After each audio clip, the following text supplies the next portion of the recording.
It started with a birthday card, not a normal happy birthday son card, but a detailed invoice for 25 years of maternal services rendered, culminating in a demand for our house as payment. My mother-in-law, Helen Peterson, had actually itemized the cost of raising my husband Tom. Baby formula, $2,450. Private school tuition, $156,000. Emotional labor, priceless. Tom read aloud, his face darkening with each line. Therefore, your 4-bedroom house is suitable compensation for my lifetime of sacrifice. I thought it was a joke at first, but then Helen showed up at our door the next day with a real estate attorney and a stack of documents. I filed a lion against your property, she announced, strutting into our living room in her designer outfit. Consider it back payment for services rendered. Services rendered? Tom's voice was dangerously quiet. You mean being my mother? Being an excellent mother, Helen corrected, settling herself on our couch like she already owned it. I gave up everything for you after your father died. My career, my social life, my dreams. Now it's time for repayment. The attorney, a sleek man named Mr. Collins, spread documents across our coffee table. Mrs. Peterson's claim is quite innovative. We're arguing that maternal care constitutes an implied contract for future compensation. I'm a nurse, and something about Helen's mention of Tom's father set off red flags. James Peterson had died of cancer when Tom was 15, but Helen rarely spoke about it. When she did, the details always seemed shifty. Mom, Tom said carefully, Dad left us well provided for. His life insurance, his pension. Barely covered the basics. Helen snapped, but there was something nervous in her eyes. Besides, this isn't about your father. This is about my sacrifices. That weekend, I did something I should have done years ago. I pulled James Peterson's medical records from a hospital where I work. What I found made me physically sick. Tom, I said that night, there's something you need to see. The records told a story very different from Helen's version. James Peterson hadn't just died of cancer. He'd been denied potentially life-saving treatments because his wife claimed they couldn't afford them. Patient's wife declined experimental therapy, citing financial constraints. One note read, Mrs. Peterson refuses bone marrow transplant option, stating insurance and savings are exhausted. But attached were insurance documents showing full coverage for both treatments, and bank statements showing the Peterson family had more than enough saved to cover any extras. That's impossible, Tom whispered, reading the records. Mom said we were broke. Said we had to sell the house, cash and everything just to cover Dad's basic care. I pulled out more documents. The money was there, Tom. Your dad's account had over $400,000. But look at these withdrawals, all made by Helen in the months before and after his death. The pattern was shocking.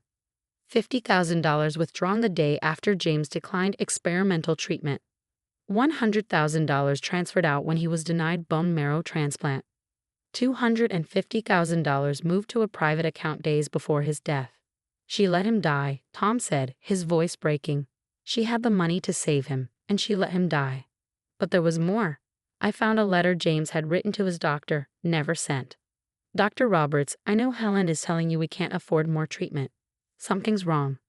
She won't show me our accounts, won't let me talk to the insurance company. When I ask about our savings, she gets angry, says I don't trust her. I'm too weak to fight now, but please keep this record. If anything happens. The letter ended there, as if he'd lost the strength to continue. That's when Tom started his own investigation. He hired a forensic accountant to trace the missing money. The results were devastating. $400,000 from James' accounts, $250,000 from his life insurance, $180,000 from his pension fund, all gone within a year of his death. Your mother invested in luxury real estate, the accountant explained.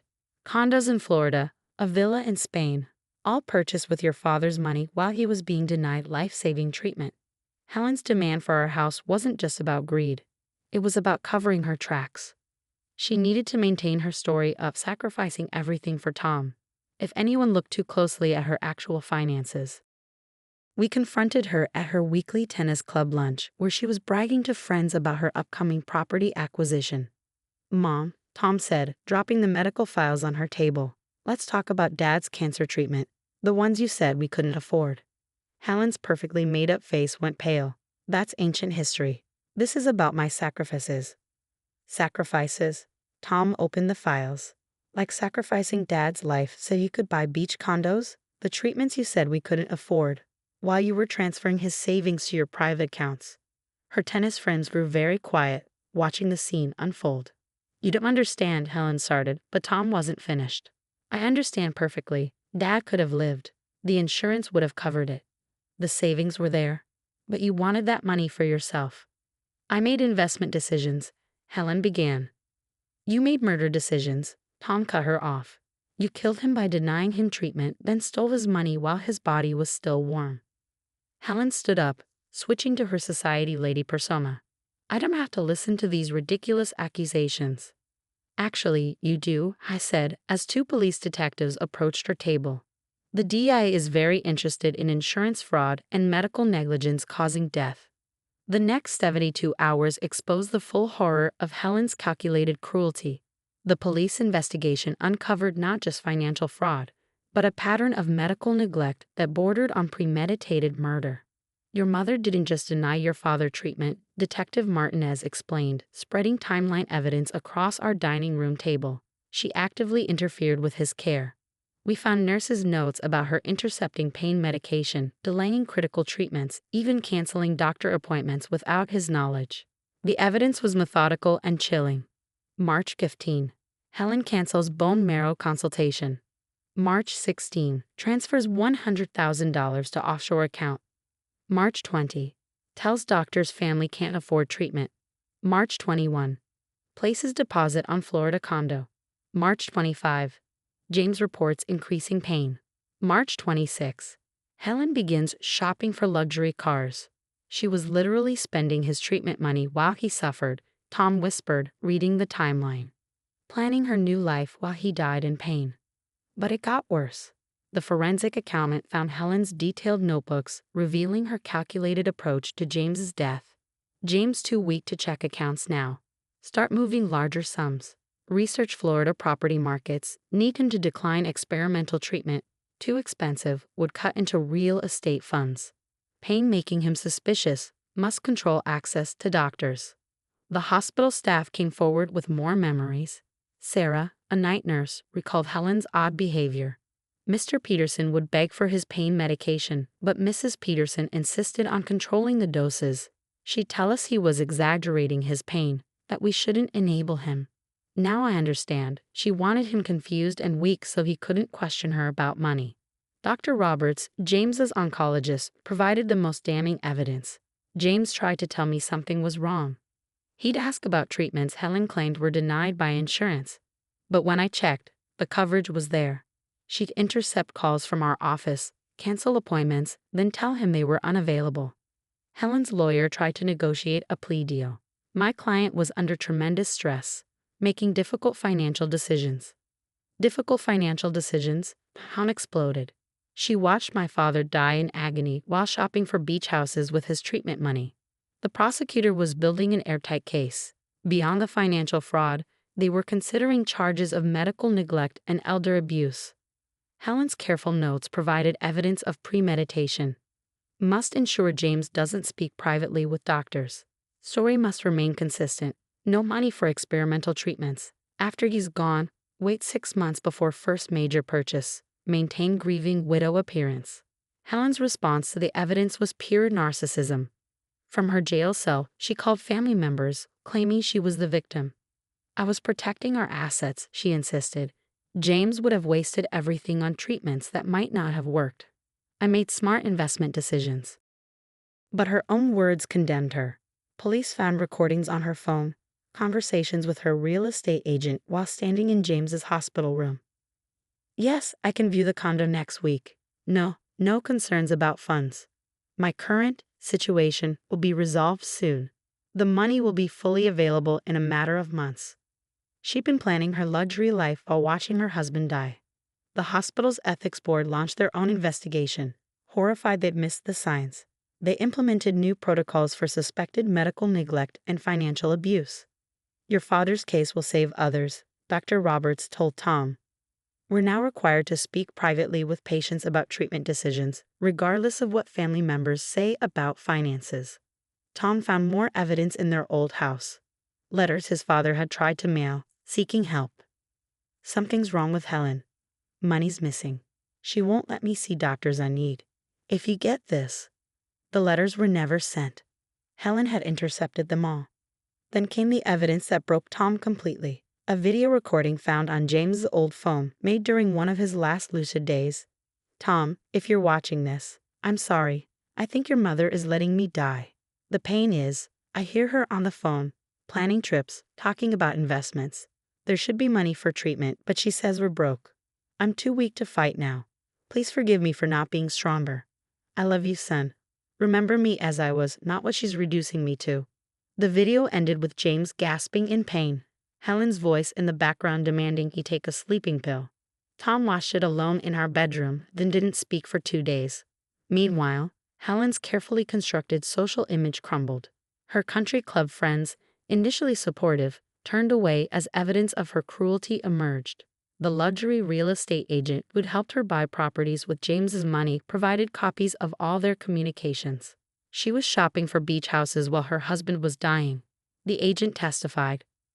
Talked about how she'd finally be free to enjoy life once her current obligations were handled. I thought she meant work obligations. God help me, I helped her spend that poor man's treatment money. Helen's arrest made local headlines. Wealthy widow accused of letting husband die for luxury lifestyle. Woman denied husband cancer treatment while buying beach houses. Grieving son discovers mother's fatal fraud. But it was Helen's own words in her journal that proved most damning. James becoming difficult about money. Keeps asking about treatments. Easier once pain medications increase. He'll be too confused to question anything. Need him to sign power of attorney before he becomes suspicious. Florida property prices rising. Must move quickly. Helen's sentencing hearing was held on what would have been James's 60th birthday. She appeared in court wearing widow's black, still trying to maintain her grieving wife facade. The performance fell flat as the prosecutor presented the evidence of her calculated cruelty. Your Honor, the prosecutor began, we have a video to show the court. It's James Peterson recording his own slow death while his wife shopped for luxury properties with his treatment money. The courtroom watched in horror as James's gaunt face filled the screen. The pain is unbearable. Helen says we can't afford more medication. But I heard her on the phone about a beach house. Helen tried to interrupt. I was investing for our future. There was no our future. Tom stood up, his voice shaking. You planned his death like a business transaction. Timed your property purchases around his decline. Watched him die in agony while planning your luxury retirement. The judge's face was stone as she reviewed Helen's journal entries. James too confused from pain to check accounts now. But timing, Spanish villa prices dropping. Canceled pain management appointment. Need funds for Florida property closing costs. He's asking too many questions. Increased his sleeping pills. Better this way. Mrs. Peterson, the judge spoke slowly. This court has seen many cases of financial fraud. But watching your husband suffer while spending his treatment money on beach houses, that's a level of cruelty that demands maximum punishment. The sentence was severe, 20 years for criminal medical neglect causing death, with additional time for fraud and elder abuse. No possibility of parole for 15 years. But I'm his mother. Helen screamed as they led her away. Tom, you can't let them do this to your mother. Tom stood, holding his father's last photo. My mother died the day she chose beach houses over my father's life. You're just the monster wearing her face. The aftermath brought unexpected healing. The forensic accountant traced Helen's property purchases, finding over $2 million in assets bought with James's money. Everything was seized and sold, with the proceeds going to the hospital's cancer treatment fund. Your father's money will now save lives, Dr. Roberts told Tom. We've established the James Peterson Memorial Fund for patients whose families can't afford experimental treatments. Tom found peace in knowing his father's death would prevent others from suffering the same fate. The hospital implemented the Peterson Protocol, mandatory private consultations with patients about treatment options, regardless of family claims about finances. Helen's luxury properties were sold off one by one. Florida beachfront condo, $800,000. Spanish villa, $950,000. Luxury car collection, $400,000. all bought with money that could have saved James's life. From prison, Helen still tried to manipulate. Her letters alternated between threats and guilt trips. "You've destroyed your mother's life. I only wanted what was best for us. You'll regret this when I'm gone too." But her power was gone. Her carefully crafted social image shattered, her luxury lifestyle forfeit, her freedom lost. The grieving widow was exposed as a calculating killer. 1 year after Helen's sentencing, we held a memorial service for James, the kind Helen had denied him, claiming they couldn't afford a proper funeral. His friends shared stories of his kindness, his integrity, his love for Tom. "Your dad knew something was wrong," his best friend confided. "He tried to tell me about the missing money, but Helen had isolated him so completely. She controlled everything: his doctors, his medications, his mail. By the time he realized what was happening, he was too weak to fight." We established a support group for families of medical neglect victims. Surprisingly, Helen's case wasn't unique. Other families came forward with similar stories of relatives denying medical care while stealing treatment funds. The James Peterson Foundation now helps track these cases, working with hospitals to identify signs of medical and financial abuse. Every year, they help dozens of patients access treatment their families tried to deny. Tom keeps his father's last photo in our living room, not the one from his sickbed, but from before, when he was strong and smiling. Beside it sits the journal we found hidden in James's old briefcase, documenting his growing suspicions about Helen. "Something's wrong with the money. Helen says we're broke, but I hear her on the phone about property investments. Too weak to fight now. Tom, if you ever read this, know I tried to stay for you. I'm sorry I couldn't be stronger." Helen will be eligible for parole in 15 years. Sometimes I wonder if she spends her days in prison counting her lost millions, or does she ever truly regrets choosing luxury over her husband's life? But then I look at the lives being saved by the James Peterson Foundation, at the families being protected by the protocols his death inspired, and I realize it doesn't matter. Last week, another cancer patient received life-saving treatment through the foundation. When Tom heard the news, he touched his father's photo and smiled through tears. "See that, Dad?" he whispered. "Your death wasn't meaningless. Every life we save is a defeat of her greed. Every person we help is proof that love wins over money." The beach houses Helen bought with James's treatment money are gone now, sold to fund cancer research. It's not the legacy she planned, but it's the justice James deserved.